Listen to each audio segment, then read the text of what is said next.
এই মুহূর্তে কোন প্রজেক্ট নিয়ে এগোচ্ছেন অ্যাজ আ অ্যাক্টর হিসেবে? এই মুহূর্তে টেলিভিশনে আমি অনেকদিন টেলিভিশন করিনি।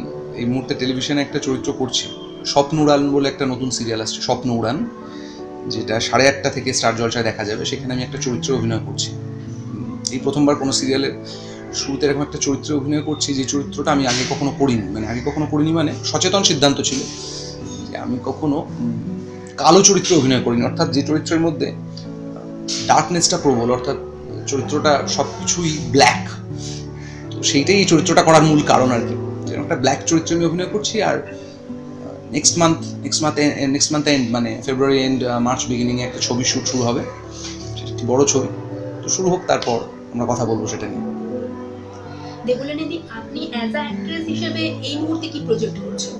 এই মুহূর্তে আমি কোনো প্রজেক্টের শুটিং করছি না, কারণ আমার অ্যাজ অ্যান অ্যাক্টর অভিনয় চলাকালীন অভিনয় করার থেকে বেশি ইম্পর্টেন্ট ফেজ যেটা যায়, যে মাঝখানে যে ব্রেকটা আমি নিই, যে সময়টা আমি একটু নিজেকে ইজ আউট করি, তারপরে আমি বিভিন্ন প্রজেক্টের ব্যাপারে বিভিন্ন জনের সাথে কথাবার্তা বলি, সেটা নিয়ে ভাবনা চিন্তা করি এবং ফাইনালি একটা ডিসিশনে আসি যে আমি আবার যখন শুটিং শুরু করব তখন আমি এক্স্যাক্টলি কোন কাজটা করব এবং কিভাবে শুটিং করব, কদিন শুটিং করব মাসে, এরকম একটা প্ল্যানিং চলতে থাকে আর কি সারাক্ষণ বোরডাম কাটানোর জন্য।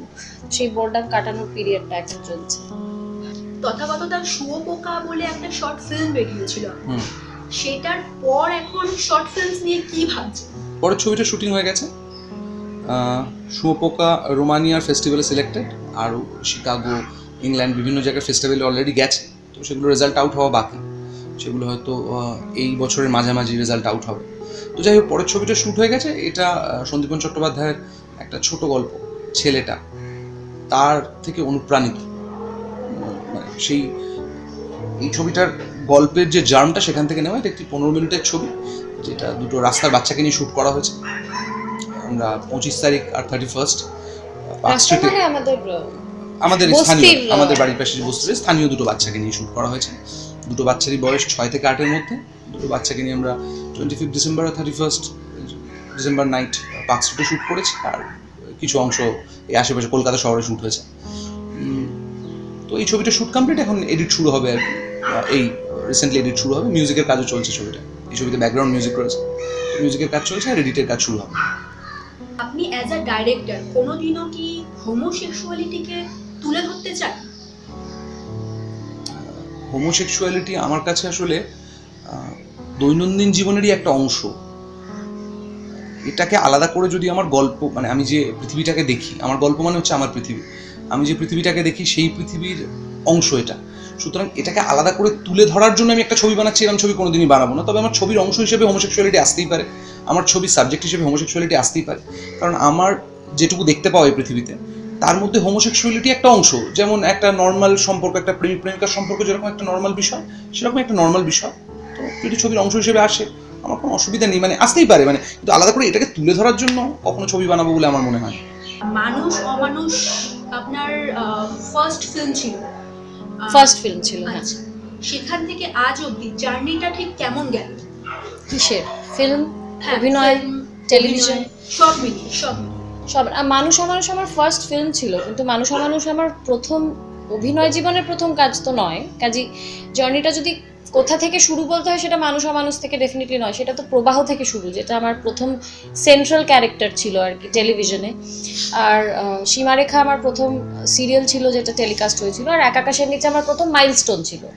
কাজী এইগুলো থেকেই মোটামুটি শুরু। মানুষ অমানুষ কিছুদিন অভিনয় করার পরে প্রথম ছবি, সেখান থেকে আজ অবধি যদি জার্নিটা আমি বলি, তাহলে পরে আমার 20 বছর হয়ে গেল অভিনয় জীবনের।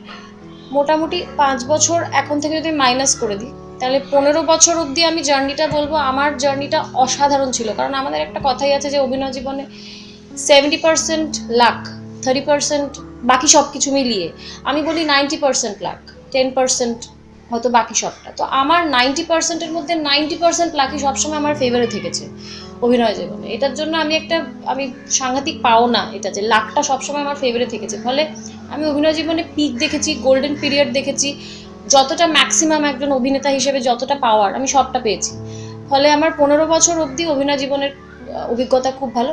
গত 5 বছর ধরে আমার একটু অন্যরকম হয়ে গেছে অভিজ্ঞতাটা, সেটা ভালো খারাপের মধ্যে আমি সেটা তো যাচ্ছি গোটা না, ইন্ডাস্ট্রির একটা পরিবর্তন হয়েছে আর হ্যাঁ কি সেটাতেই আমি আসছি আর কি, যে একটু অন্যরকম হয়ে গেছে। আমি ভালো খারাপের মধ্যে ঢুকছি না, গত 5 বছর ইন্ডাস্ট্রির টোন, কালার, সেন্সেশন সবটাই একদম বদলে গেছে আমার সময় থেকে এখন।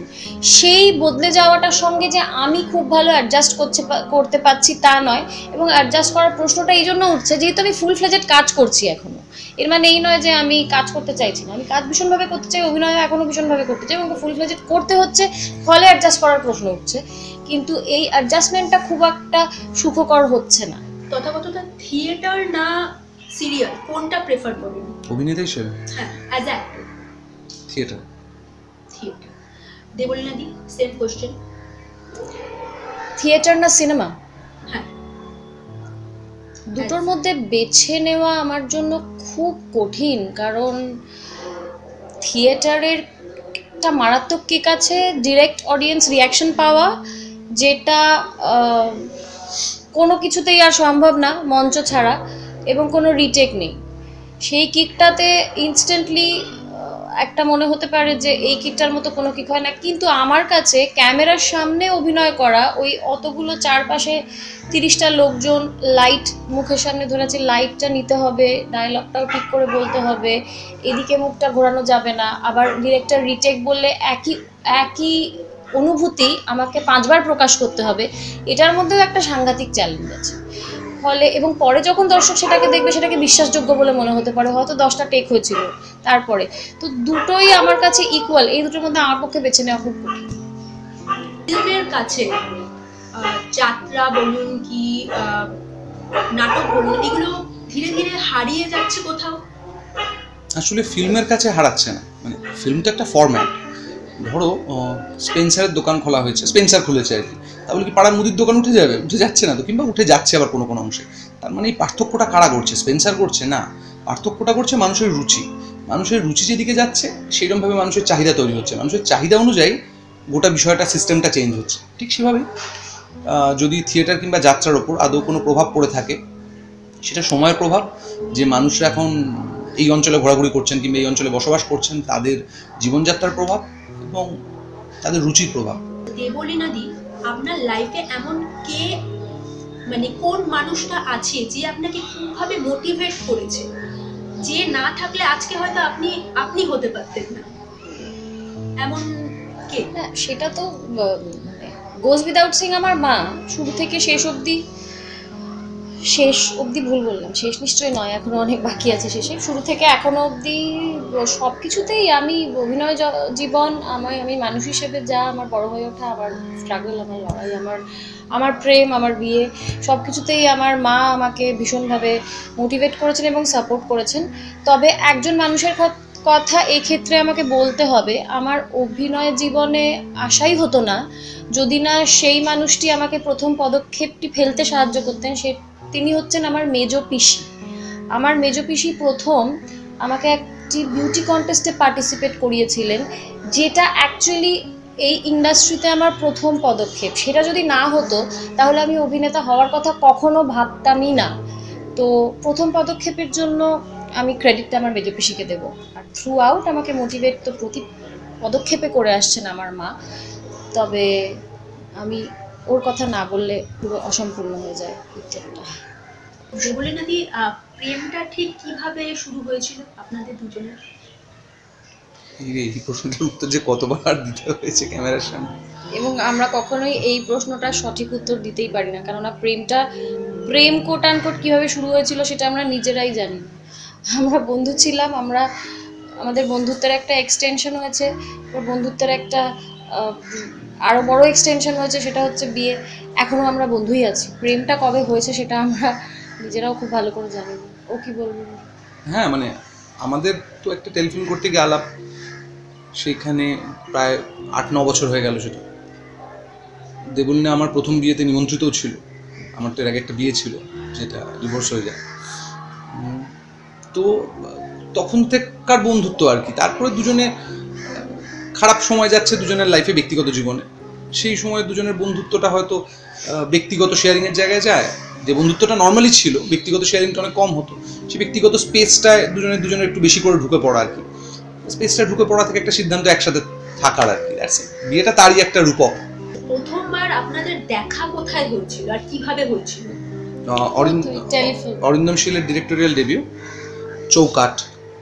চৌকাটের সেটে প্রথম দেখা হয়েছিল। চৌকাটের সেটে না, তার একটা মিটিং হয়েছিল, সেখানে দেখা হয়েছিল। আমি তো নর্মালি লোকজনের সাথে খুব বেশি যেচে ইন্টারাক্ট করতে পারতাম না। চৌকাট রিলেটেড প্রথম মিটিংয়ে আমার ওর সাথে প্রথম দেখা হয়েছিল, সেখানে দেখাই হয়েছিল, বিশেষ কথা হয়নি, কারণ আমার খুবই অ্যারোগেন্ট লেগেছিল, আমার খুবই বিরক্তিকর লেগেছিল আর কি, যে এত অ্যারোগেন্ট বিহেভিয়ার কেন।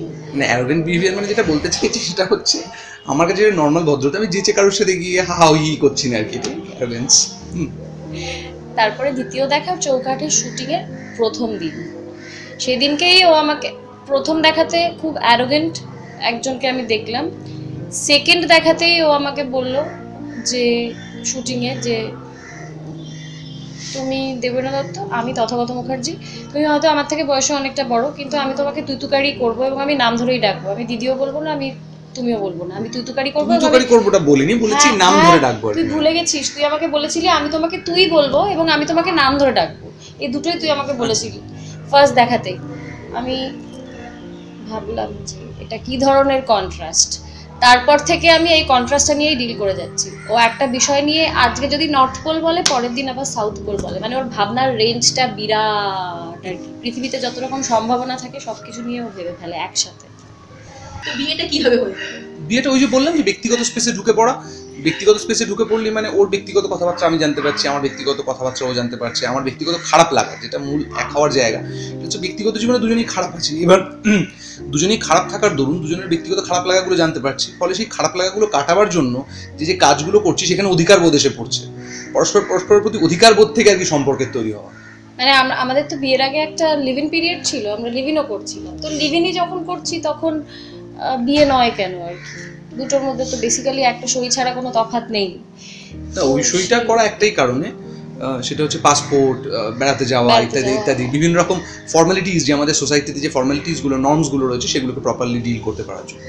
একদিকে কেরিয়ার আছে আর আরেকদিকে নতুন সংসার, কিভাবে ম্যানেজ করছো তুমি? ম্যানেজ করার দরকারই, মানে ম্যানেজ করার কথা ভাবারই দরকার হয় না, কারণ ক্যারিয়ার আর নতুন সংসার পাশাপাশি যেরকম আমার, সেরকম ক্যারিয়ার আর নতুন সংসার পাশাপাশি ওরও। আমাদের দুজনের ক্ষেত্রেই তো সিচুয়েশনটা এক আর কি, ক্যারিয়ার নতুন সংসার। কাজী যখন ও ক্যারিয়ারে ব্যস্ত থাকে তখন নতুন সংসারটা আমি হ্যান্ডেল করে নিই, যখন আমি ক্যারিয়ারে ব্যস্ত থাকি তখন নতুন সংসারটা ও হ্যান্ডেল করে নেয়। কাজী দুজনের ব্যালেন্সটা খুব ভালো, কাজী ম্যানেজ করতে কোনো অসুবিধা হয় না। ভালোবাসা এই একটা শব্দের মানে কি তোমার কাছে? ভালো থাকা, ভালো থাকা। আর আমরা বোধহয় সব থেকে ভালো থাকি, এটা আমার মনে হয়, এটা আমার নিজের মনে হয়। না না, আমি তো বলছি না না, আমার কাছে ভালোবাসা মানে ভালো থাকা। আর আমরা সব থেকে বেশি ভালো থাকি আমাদের বন্ধুদের সাথে, কারণ আমাদের বন্ধু একটু জাজমেন্টাল নয়। মানে আমি কোনো কিছু খাচ্ছি কিংবা কোনো কিছু করছি তার উপর বেস করে আমার সেই বন্ধুটা আমার সাথে মেশি কিংবা মেশে না এমনটা নয়। আমি যেমনটা আমাকে ঠিক তেমনভাবেই গ্রহণ করে আমার বন্ধু আমার সাথে আড্ডা মারে, আমার সাথে ঘুরতে যায়, আমার সাথে সিনেমা দেখে। আমি কীরকম মানুষ সেটা জাজ করে না। আমার কাছে ওই ভালো থাকার স্পেসটুকু, ওই স্বাধীনতাটুকুই ভালোবাসা, ভালো থাকার স্বাধীনতাটুকু।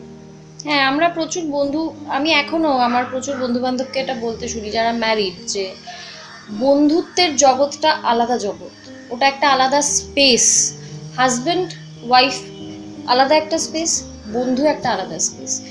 এইটা আমি এখনো অবধি বুঝতে পারলাম না বিয়ের 3rd ইয়ার রানিং, কারণ আমার ওই হাজব্যান্ডের জায়গাটাই বন্ধুত্বের স্পেসটা। আমি ওর বাইরে কোনো বন্ধুত্বের স্পেস এখনো অবধি খুঁজে পাইনি, এবং ওর ক্ষেত্রেও তাই। সবসময় সম্ভব না আমাদের পয়েন্ট অফ ভিউ, এটা সম্ভব না। এই পয়েন্ট অফ ভিউটা যারা আমি 90% লোকের কাছে যেটা শুনি, সেটা আমি এখনো অবধি বুঝে উঠতে পারিনি। কারণ আলাদা স্পেসটা কি হয় বন্ধুত্বের, আর যদি সেটা আলাদা স্পেসই হয় তাহলে কি করে আমার লাইফ পার্টনার হতে পারে যদি সে আমার বন্ধুত্বের স্পেসটাতে না ঢুকতে পারে, সেইটা আমি বুঝতে পারি না।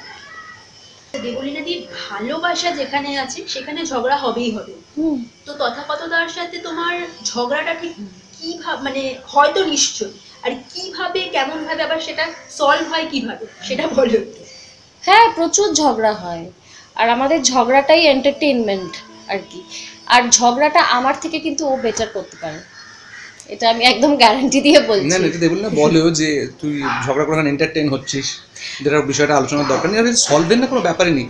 ধরো ঝগড়াটা হলো, ঝগড়াটার উপর তার কোনো রেশ থাকে না, তো ধরো যে বিষয়ে ঝগড়া হলো সেখানেই তো শেষ, মানে সলভের কোনো ব্যাপার নেই। যে বিষয়ে ঝগড়া হচ্ছে সেই বিষয়ের পরে যখন আমরা কথা বলি, নর্মালি কথা বলি, মানে আমরা তো ক্লাস 5-এ পড়া বাচ্চা নই যে ঝগড়া করে আড়ি করবো, কথা বলবো না, মানে সেগুলো যারা করেন তাদের ছেলে মানুষ, আমাদের মধ্যে ছেলে মানুষ আছে, কিন্তু এই বিষয়ে আমাদের মধ্যে ছেলে মানুষই নেই নেই। এবং ঝগড়া সলভ করার প্রয়োজনটাই হয় না, তার কারণ হচ্ছে একসাথে তো থাকবো, যদি সলভ করার ব্যাপার হতো বাড়ি ছেড়ে চলে যেতে হয়, আলাদা হয়ে গেলাম, তারপরে সলভ করার প্রবলেম। কারণ এমনি ও যখনই আমাদের ঝগড়া হয় বেশ কিছুক্ষণ ধরে, আমার কিছুক্ষণ পরেই মনে হয় যে ওর অ্যাকচুয়ালি এন্টারটেনমেন্ট হচ্ছে ঝগড়াটাতে, তখনই তো সিরিয়াসনেসটা, এমনি ঝগড়ার সিরিয়াসনেসটা একদম নিচের দিকে তলানিতে গিয়ে থাকে আর কি। কিছুক্ষণ পর হাসি পেতে শুরু করে, কাজে আমাদের আর হয় না, কোনো সলিউশনের দরকার হয় না।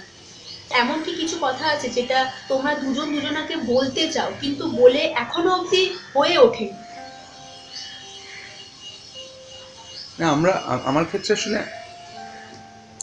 আমরা একটা কথা প্রায় বলি না আর কি, মানে নর্মাল যখন বন্ধুত্ব খুব গাঢ় হয়ে যায়, কিংবা যখন বন্ধু খুব কাঁধে হাত রাখার সম্পর্ক হয়ে যায়, তখন আমরা প্রায় বন্ধুকে বলতে ভুলে যাই, মানে বলিই না, বলার প্রয়োজনই বোধ করি না যে আমি তোকে ভালোবাসি। তো এর বাইরে আমার কিছু বলার নেই, আমি তোকে ভালোবাসিটাই বলি না। এখন যদি তুমি বলো যে স্পেশাল কিছু বলতে, আমি তোকে ভালোবাসি, এর বাইরে কি বলবো, কারণ দৈনন্দিন জীবনে বলি না তো আমি তোকে ভালোবাসি।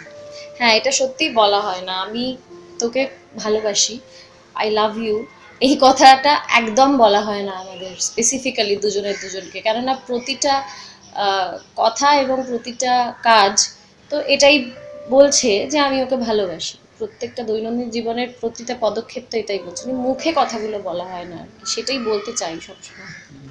কথাগতদা, লাস্ট একটা র্যাপিড ফায়ারের মধ্যে এটা পড়ছে না, আমি জাস্ট এমনি কোশ্চেনটা করছি। আর দেবলীনা দত্ত না দীপিকা পাদুকোন? দেবলীনা দত্ত। আমি বরাবরই ট্যালেন্টের দিকে বেশি আকর্ষিত, অর্থাৎ মস্তিষ্কের দিকে। আমি বাইরের সৌন্দর্য তো দীপিকা পাদুকোন আমার ভালো লাগে না আর কি। যদি বলতে মনিকা বেলুচি না দেবলীনা দত্ত, তাহলে একটা চান্স ছিল যে আমি সৌন্দর্যের দিকে যাবো কিনা আর কি।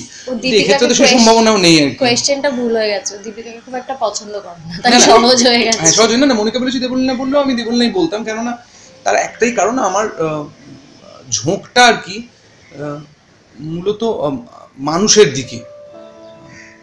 বাইরের চামড়া তো সবারই শুকোবে আর কি, সেটা নিয়ে কি আছে। আজকে 14 ফেব্রুয়ারি একটা পার্টিকুলার ডে, সেদিনকে আমি যাকে ভালোবাসি তাকে গিয়ে বলবো আমি তোমাকে ভালোবাসি, কিছু গিফটস দেবো, এরকম কি কিছু আছে নাকি প্রত্যেক দিনই তো ভালোবাসার দিন এরকম আছে? এর মধ্যে এইভাবে কোনোটাই নয় আর কি আলাদা করে।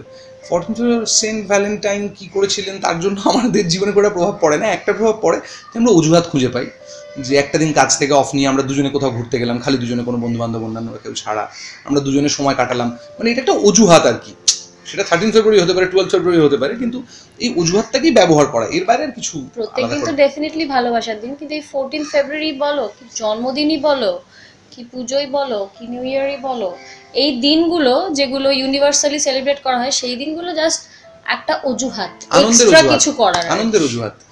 তখন নীরবে দূরে দাঁড়াও এসে, যেখানে পথ বেঁকেছে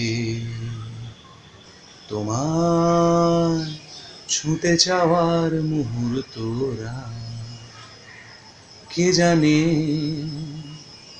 কি আবেশে দিশে হারা, তোমার ছুঁতে চাওয়ার মুহূর্তরা, কে জানে কি আবেশে দিশে হারা।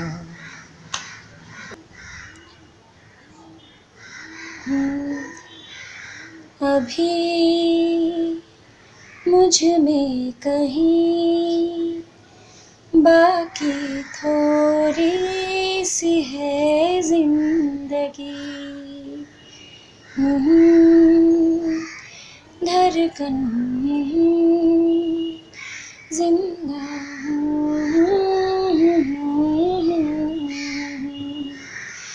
कुछ ऐसी लगन इस लम्हे में है, लम्हा कहाँ था मेरा। এরপর আমার গলা উঠবে না। না, ভালোবাসাটা থাকা দরকার, গানের সুর সে হোক কি না। একটা বিখ্যাত ছবিতে একটা বাংলা উপন্যাস থেকে নহন্নাতে থেকে নিয়ে একটা মোটামুটি একটা হিন্দি ছবি হয়েছিল, তাতে যে নায়ক বাচ্চাকে দেখতে এসছে, তা নায়কের বাবা গায়িকা, নায়িকাও গায়িকা, তো বাবা বলছে এটা কিছু শোনাও আমাকে, তো নায়ক খুব বেসুরো গেয়েছে, তো বাবা তো আর কিছু বলতে পারছে না, ছেলেটিকে পছন্দ কিন্তু গানটা খুব খারাপ গায়, তা বলছেন उसका गला कुछ अच्छा नहीं है लेकिन आवाज़ में सच्चाई है। তো সেই রকম কি ব্যাপারটা আর কি, যে যার নিজের মতো গান গায়, আমরা সবাই নিজের চান ঘরে গান গাই আর কি, সেটা আমাদের গান, আমাদের জীবন।